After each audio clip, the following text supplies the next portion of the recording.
Lecture du livre de la sagesse. Je me suis proposé de faire de la sagesse la compagne de ma vie, sachant qu'elle me communiquera ses biens et qu'elle sera mon conseil dans mes préoccupations et mes ennuis.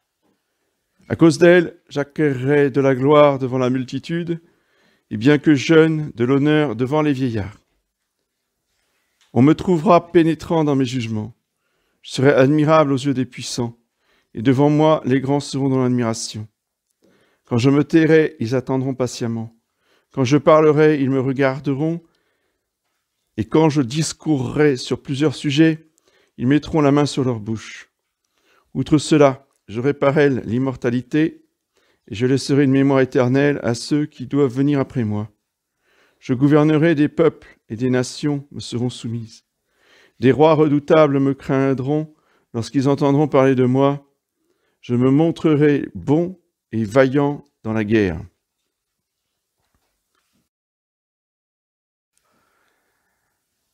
Suite du Saint-Évangile selon saint Matthieu. En ce temps-là, Jésus dit à ses disciples, « Si quelqu'un veut venir après moi, qu'il renonce à soi-même et qu'il porte sa croix et qu'il me suive. Celui qui voudra sauver sa vie la perdra, mais celui qui perdra sa vie à cause de moi la trouvera. Que sert à l'homme de gagner le monde entier s'il perd son âme? Ou qu'est-ce que l'homme donnera en échange de son âme? Car le Fils de l'homme viendra dans la gloire de son Père avec ses anges, et alors il rendra à chacun selon ses œuvres. » Voici les annonces de la semaine. Donc aujourd'hui, nous sommes le 8 mai, solennité de Sainte-Jeanne d'Arc, 3e dimanche après Pâques, et fête des apparitions de Saint-Michel au Mont Gargan. Lundi 9, Saint-Grégoire de Nazianze. Mardi 10, Saint-Antonin. Mercredi 11, l'octave de la solennité de Saint-Joseph. Jeudi 12, Saint Néry et ses compagnons. Vendredi 13, Saint Robert Bellarmin. Samedi 14, de la Sainte Vierge au samedi. Et dimanche prochain, 4e dimanche après Pâques.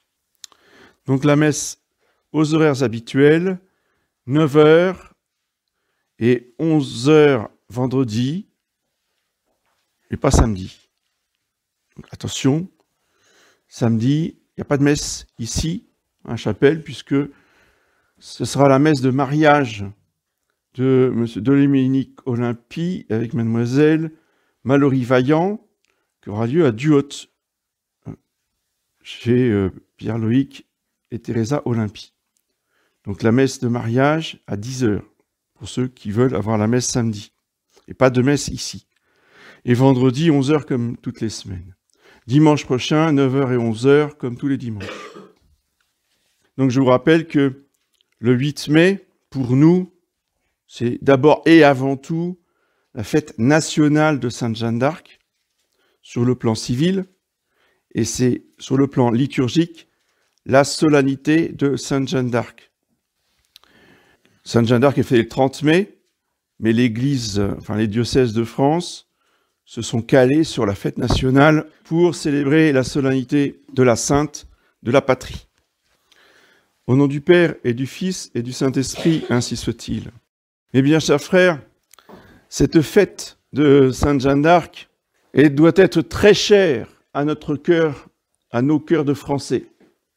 C'est la Sainte de la Patrie, c'est la Sainte du Christ roi, c'est la Sainte qui a agi durant toute sa mission aux ordres de Saint Michel. Donc comprenez bien qu'une petite bergère qui savait juste les rudiments de l'instruction n'avait pas fait l'école de guerre. Et des officiers supérieurs du XXe siècle ont étudié sur le plan stratégique toutes les batailles de Sainte-Jeanne d'Arc, et ils étaient dans l'admiration de la tactique utilisée par Sainte-Jeanne d'Arc. Ils ont conclu, c'est un peu comme les scientifiques devant le Saint-Suaire, si vous voulez. Ils en ont conclu que une jeune fille aussi jeune, n'ayant jamais appris l'art de la guerre dans les écoles militaires, ne pouvait pas humainement parlant, être aussi géniale dans la conduite de ces batailles. C'était la preuve que ça ne venait pas d'elle, elle ne faisait que obéir à Saint Michel. Celui qui a remporté les victoires, c'est Saint Michel. Parce que c'est toujours comme ça que Saint Michel agit. Et que les victoires de Sainte Jeanne d'Arc sont équivalentes aux victoires de l'Ancien Testament, des guerres de l'Ancien Testament. Spécialement la victoire d'aujourd'hui. Oui, parce qu'aujourd'hui, on fête la libération. D'Orléans, bien sûr. Comment s'est passée la libération d'Orléans? Eh bien, Sainte Jeanne d'Arc s'est approchée des remparts, et avec son étendard, où étaient marqués les noms de Jésus et de Marie, elle a touché le rempart de la ville. Ça y est, c'était bon. La ville était à elle. Elle dit aux soldats, vous pouvez rentrer, c'est bon. Et les soldats sont rentrés, il n'y a pas de résistance, puisque l'étendard avait touché. Ça, c'est pas humain, vous voyez. Ce ne sont pas des guerres normales. Parce que quand Sainte Jeanne d'Arc a touché avec son étendard, Saint Michel attaquait la ville de manière invisible. Et donc, les habitants se sont rendus sous pression des saints anges. Quand Josué arrive devant Jéricho, eh bien, il y a Saint Michel qui est là. Et Saint Michel lui dit, tu vas faire le tour de la ville 7 fois en sonnant la trompette. Il fait le tour de la ville 7 fois avec des trompettes. Les trompettes, ce n'est pas des armes d'artillerie normales, d'accord? Au 7e tour, les murs ils s'écroulent. Voilà. Et la ville est à eux. Les combats de Saint-Michel, c'est comme ça que ça fonctionne. C'est ça, Sainte Jeanne d'Arc. Du matin jusqu'au soir. Du début jusqu'à la fin. D'accord? Sainte Jeanne d'Arc, ce n'est pas une guerrière humaine avec un objectif nationaliste. On nous a vendu ça tout le XXe siècle. Et j'en étais la première victime. Je ne veux pas trop me mettre en avant, mais c'est quand même intéressant. Ça parle plus quand on donne des exemples qu'on a vécus. Ça vous montre aussi que ce n'est pas une posture de ma part. Ça y est, l'abbé Grossin, maintenant, il est contre tout. J'ai vécu des choses. Moi, à 8 ans, j'étais embrigadé par le chef départemental de l'Action française. C'est toujours mon beau-frère, maintenant. Vous comprenez? Épousé ma sœur. On l'avait tous les dimanches à table. Et ce garçon, fort sympathique par ailleurs, mais enfin bon, nous prêchait Maurras tous les dimanches. Et moi, j'avais 8 ans, 10 ans. D'accord? Et pour moi, je découvrais tout. Hein. Et je buvais ses paroles. Donc tous les ans, avec le beau-frère, eh bien, on allait évidemment au défilé de Sainte Jeanne d'Arc à Nantes, l'Action française. Le seul message, donc pour vous dire que j'étais endoctriné, mais le seul message que j'ai reçu, Sainte Jeanne d'Arc nous a délivré des Anglais. C'est boutons les Anglais hors de France. Voilà, c'est tout. Elle nous a sauvés des Anglais. Ah, quel bonheur. C'est pas faux, c'est toujours pareil. Ce sont des demi-vérités. Mais des demi-vérités, ça vous maintient dans l'erreur. Parce qu'une demi-vérité, c'est une erreur. Ce n'est pas une vérité. Bien d'accord. Parce que tous ces gens-là qui ont été les vedettes du XXe siècle, les héros, les doctrinaires, les modèles, les références de tous ces hommes importants de ce qu'on a appelé la tradition, ont complètement passé à côté de la vraie Sainte Jeanne d'Arc. C'est-à-dire de sa dimension surnaturelle. On n'a regardé que la dimension militaire et politique. Donc on n'a rien compris à Sainte Jeanne d'Arc. On ne parlait de Sainte Jeanne d'Arc qu'avec Charles Maurras, parce qu'effectivement, c'est lui, bon, il a fait la prison, c'est vrai, il ne faut pas non plus mépriser les mérites de cet homme qui nous a obtenu cette fête nationale, hein, qui est légale, qui a été inscrite dans les lois françaises, il ne faut quand même pas l'oublier. Certes, mais on en a complètement oublié les auteurs, en particulier le postulateur de la cause de canonisation de Sainte Jeanne d'Arc, qui était le père Hérol, et qui a été magnifiquement repris et complété par Monseigneur de Lassus. Donc s'il y a 2 livres à lire sur Sainte Jeanne d'Arc, aux éditions de Saint-Rémy évidemment, mais si vous pouvez les trouver d'occasion, c'est aussi bien, c'est le Père Hérole, Jeanne d'Arc sur les autels, et Jeanne d'Arc parce qu'elle n'était pas canonisée à l'époque où il a écrit son livre, puisque c'était lui qui était le postulateur de la cause. Donc c'est Jeanne d'Arc sur les autels. Et Monseigneur de Lassus, lui a écrit la mission posthume de Sainte Jeanne d'Arc parce qu'il a écrit son livre à l'occasion de la canonisation de Sainte Jeanne d'Arc. Ces 2 livres sont fondamentaux pour comprendre la mission surnaturelle de Sainte Jeanne d'Arc.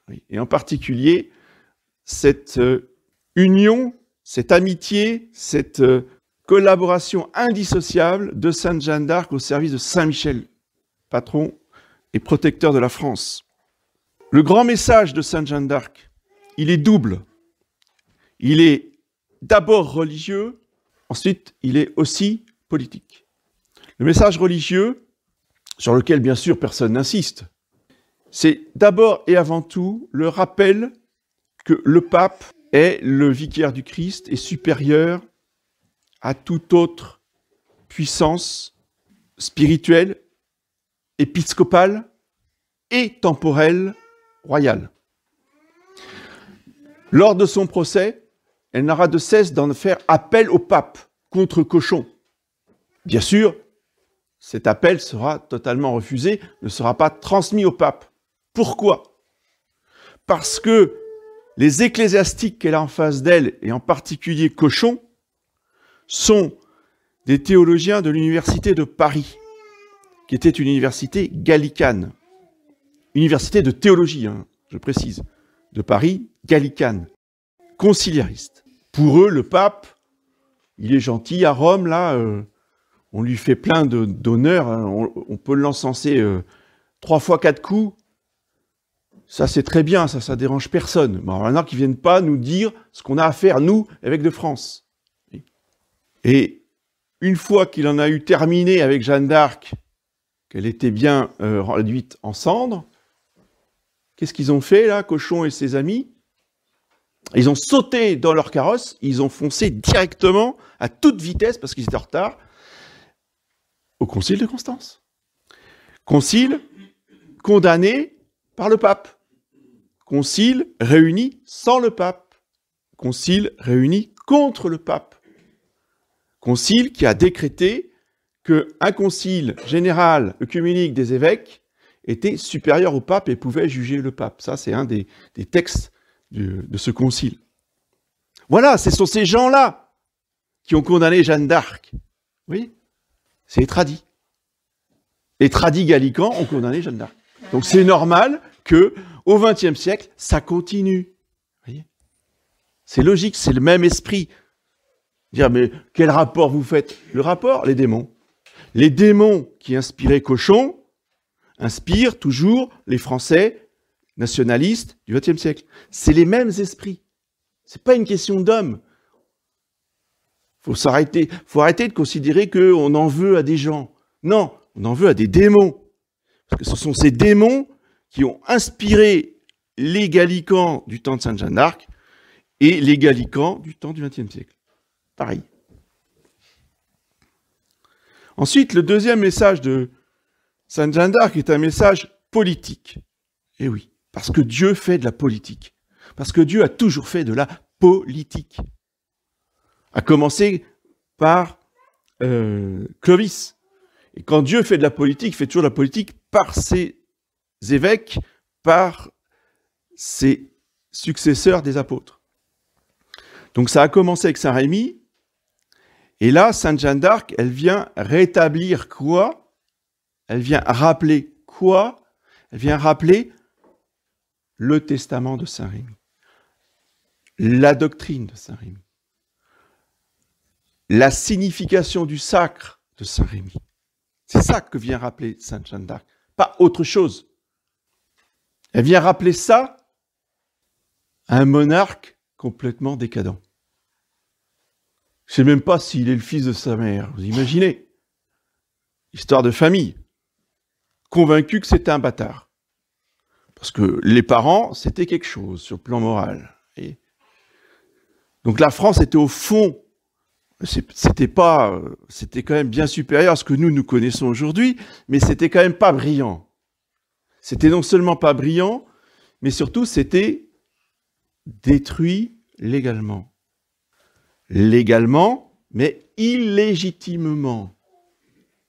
C'est pas parce que le roi fait un édit légal, puisque c'est la loi, donc c'est légal, mais une loi qui va contre le droit de la couronne, contre les lois fondamentales du royaume, qui fondaient, si vous voulez, cette monarchie chrétienne. Donc cette légalité était illégitime. Cette légalité, c'était quoi?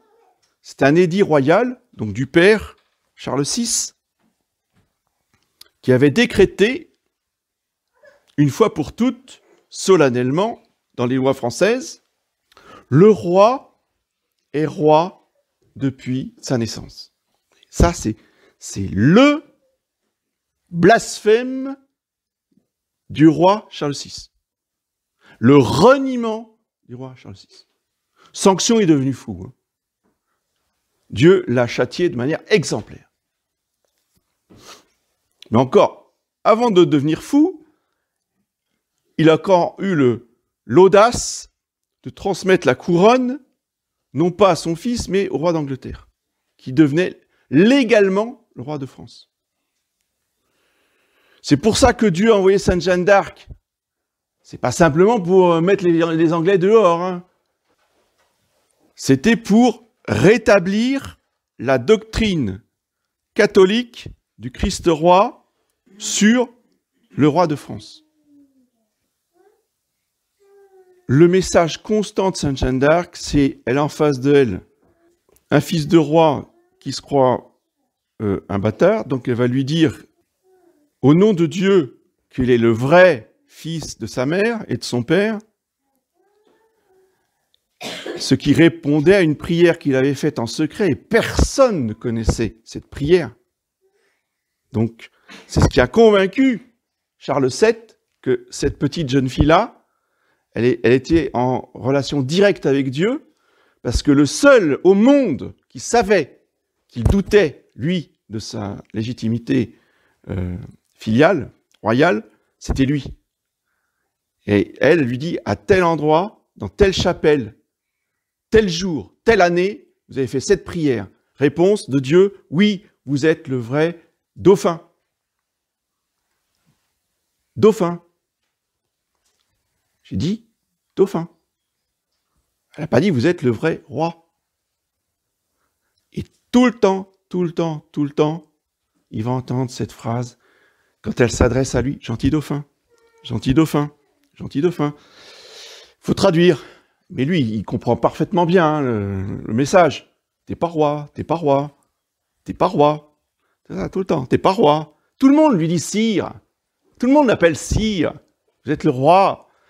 Toute la journée, vous êtes le roi. Puis on fait les révérences et compagnie. Sainte Jeanne d'Arc, gentil dauphin. C'est la seule hein, qui l'appelle comme ça.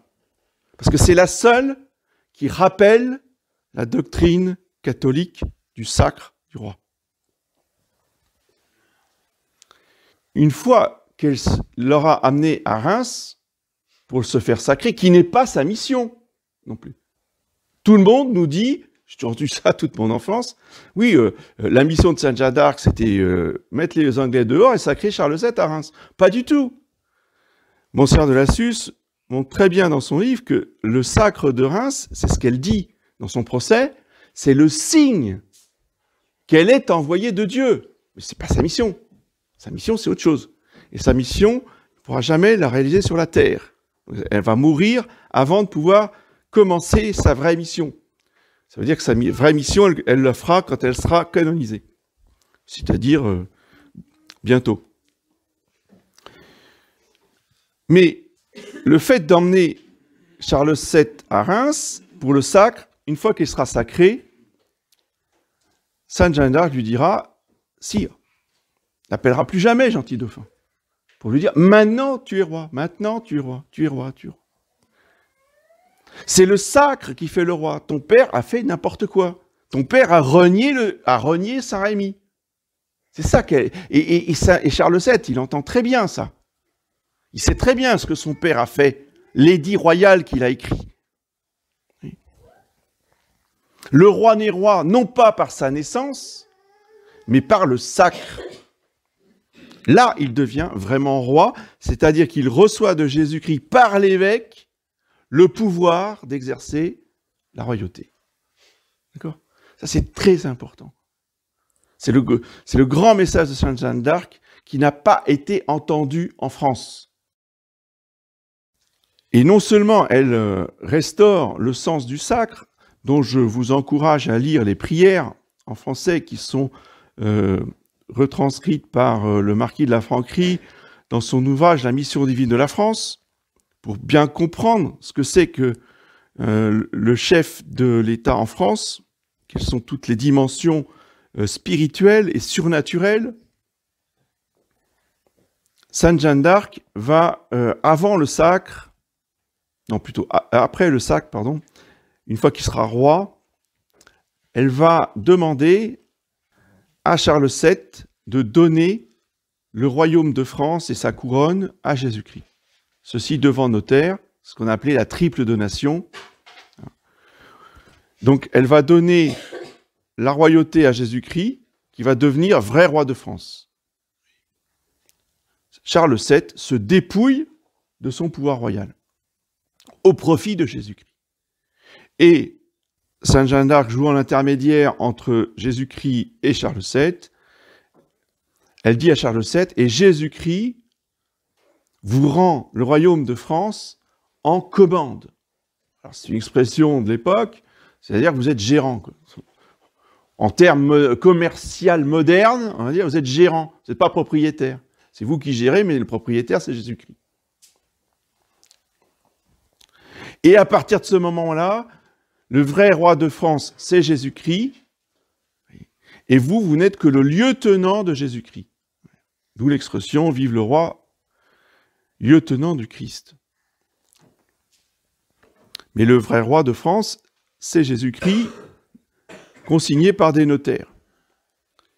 Et cet acte notarié était dans les archives du Vatican jusqu'à la fin du XIXe siècle. Depuis, on n'a pas retrouvé. Il doit être quelque part, mais justement, après que le père Hérol et Monseigneur de Lassus aient parlé de cette donation, eh bien, le document a disparu. On a des chercheurs, des archivistes ont été à Rome aux archives pour le chercher, ils n'ont pas trouvé.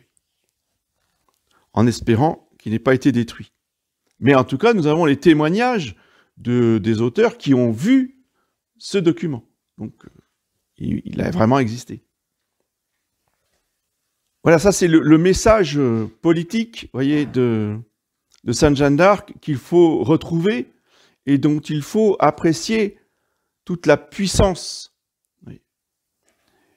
Et malheureusement, si la France a été châtiée dans les siècles suivants, c'est parce que les rois n'en ont pas tenu compte. Et il le disait en plus. On a des textes de Louis XIV sur le sacre qui est absolument hallucinant. Pour lui, le sacre, c'est juste pour le peuple. C'est pour rendre son autorité sacrée aux yeux du peuple. C'était ça le sacre. Oui. Donc déjà, dès les Valois, ça commence à ne plus avoir de signification. Évidemment, avec le protestant, là, le premier Bourbon, eh bien, là, on part vraiment dans, si vous voulez, le déni total, la dénigration, oui, du sacre de Reims. Parce que Henri IV n'a même pas été sacré à Reims. Pour lui, c'était vraiment anecdotique. Il a été sacré, mais pas à Reims. Donc, comprenons l'importance, et comme disait Saint Pie, que les Français fassent leur trésor du testament de Saint-Rémy, de Saint-Charlemagne et de Saint-Louis. Ces trois testaments des trois grands saints qui ont fait la France, qui ont fait le royaume de France dans sa dimension surnaturelle. Et c'est uniquement quand nous reviendrons à cette dimension surnaturelle que la France pourra revenir à sa gloire passée, à sa puissance passée. Et cela n'est pas une œuvre humaine, c'est une œuvre divine. Il n'y a que Dieu qui peut faire cela. Ce n'est pas une question de majorité, ce n'est pas une question de vote, ce n'est pas une question de manifestation, ce n'est pas une question de pétition. C'est une question de décret divin. Et il faut crier vers le ciel pour que notre Seigneur Jésus-Christ intervienne et rétablisse les choses telles qu'elles étaient dans l'esprit dans lequel elles ont été fondées par Saint Rémy. Quand les Français reviendront au testament de Saint Rémy, alors tout sera possible. C'est tout le sens de cette fête de Sainte Jeanne d'Arc, et qui est encore très très loin d'avoir convaincu même des esprits sacerdotaux. Même les prêtres sont loin d'être convaincus de tout ça. Alors c'est pas parce que l'œuvre est absolument gigantesque qu'il ne faut pas la commencer. Déjà, elle a été répandue dans beaucoup de moyens de communication. Elle est beaucoup plus connue aujourd'hui qu'elle ne l'était il y a 20 ou 30 ans. Donc il faut continuer ce travail d'information et déjà de se former soi-même sur cette question-là et d'en parler autour de soi et de diffuser, voyez, la bonne information pour que, eh bien, il y ait de plus en plus de Français qui prennent connaissance de cette mission de Sainte Jeanne d'Arc. Alors, quelle était cette mission? Parce que je n'en ai pas parlé, je dis qu'elle n'avait pas été réalisée. Eh bien, cette mission, elle en parle dans son procès aussi, toujours. Toutes les indications que Monseigneur de Lassus donne sont fondées dans les minutes de son procès. Eh bien, sa mission, c'était de réunir toute la chrétienté, y compris les Anglais. Donc le but, c'est pas de haïr les Anglais, mais d'emmener avec nous les Anglais pour délivrer le tombeau de notre Seigneur Jésus-Christ à Jérusalem et de terrasser les musulmans. Donc la mission de Sainte Jeanne d'Arc, c'est de détruire l'islam. Alors, on est bien d'accord qu'elle n'a pas été réalisée, cette mission. Mais justement, nous savons par toutes les prophéties privées que cette mission, elle va être réalisée, que l'islam va être détruit. Et eux-mêmes le savent, parce qu'ils ont des prophéties dans leur propre religion qui annoncent ça. Donc, la grande victoire de la chrétienté ne sera faite qu'avec Sainte Jeanne d'Arc et Saint Michel Archange. Au nom du Père.